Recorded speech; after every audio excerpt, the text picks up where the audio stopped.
عليكم ورحمة الله وبركاته. اللهم صل وسلم وبارك على سيدنا محمد. أهلا بكم في منوعات هالة الجندي. أتمنى يا رب تكونوا بخير وصحة وسعادة. النهاردة وصفتنا بجد جميلة جدا، بتفتح البشرة يمكن أكتر من 10 درجات، وكمان بتحمي البشرة من الآثار الحروق وآثار حروق الشمس طبعا، وكمان الحر الشديد.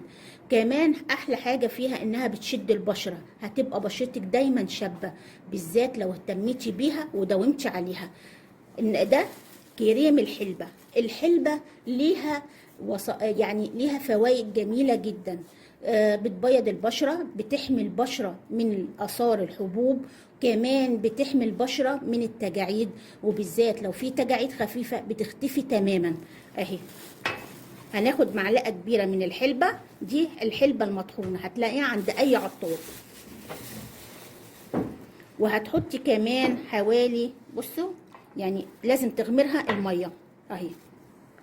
طبعا احنا هنقلبها علشان هنحط كمان مكون تاني هيساعدها على انها تبقى كريم. الكريم دوت حلو جدا بجد، لو انت جربتيه مش هتندمي ابدا، بل بالعكس انت هتعمليه على طول. بس الكريم ده بيتحط لو عايزه تشيلي التجاعيد بسرعه جدا، يوميا تحطيه مره واحده بس في اليوم، هتلاقي بشرتك ابتدت تتشد بطريقه حلوه، وكمان تفتيح جميل جدا جدا.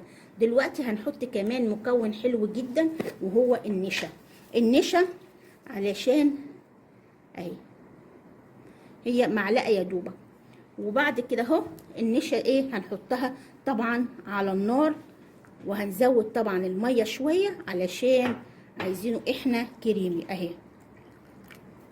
طبعا هنحطها على النار واجيلكم دلوقتي اهو. احنا حطيناها على النار لغايه ما ايه تتجانس وتتقل زي الكريم بالظبط، وبعد كده هجيلكم دلوقتي اهو. بعد ما ايه طلعناها من على النار، بصي بقى القوام بتاعها كده، بصوا اهي اهي.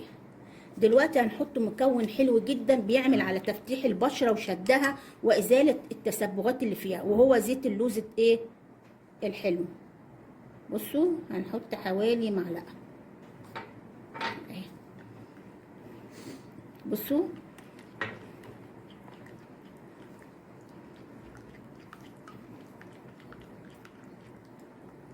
زيت اللوز الحلو بيفتح البشره بطريقه ما كنتيش تتخيليها، كمان بيشد البشره. بصوا زي كده. دلوقتي احنا هنروح عاملين ايه، جايبين اي علبه عندكم اهي، ونروح حاطين ايه فيها، وممكن تحطيها في التلاجة وتستعمليها يوميا زي انا ما قلت، ودي بتقعد حوالي 10 ايام في التلاجة. اوكي اهي